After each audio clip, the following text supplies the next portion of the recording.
looking back historically, uh, I'm trying to understand David Ben-Gurion when he was the prime minister. He tried very much to create a new Israeli. He wanted everyone to speak Hebrew. There were even laws outlawing Yiddish performances.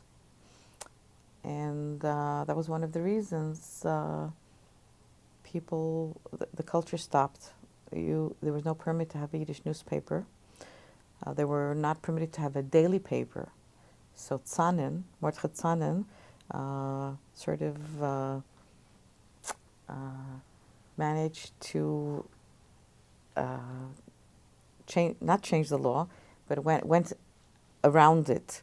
And he had one newspaper coming out Sunday, Tuesday, Thursday, and a second Yiddish newspaper on a different name coming out Monday and Wednesdays and Fridays. So this way, it enabled the Yiddish newspaper, after all. And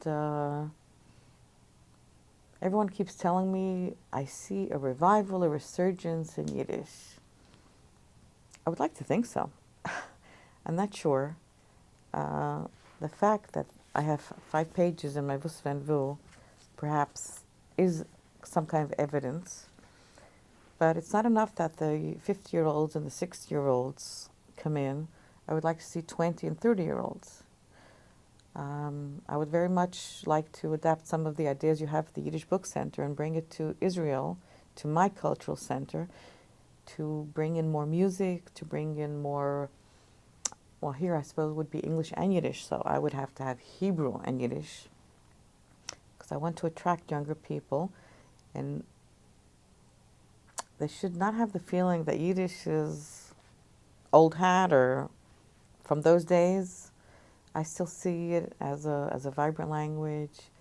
I love to hear Yiddish. When I hear Yiddish, it makes me feel so good. I feel like I've come home again. It's wonderful, and it's also a way of proving that they did not succeed in wiping out perhaps the people, but not the culture, not the language, not the literature. There's such beauty there. There's so many forgotten writers, and I would very much like to believe that it's not lost.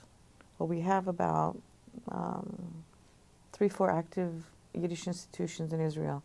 Beit Shalom Aleichem, which is the most active one. That's Professor Avram Norverster. They have more than 300 people coming and learning Yiddish.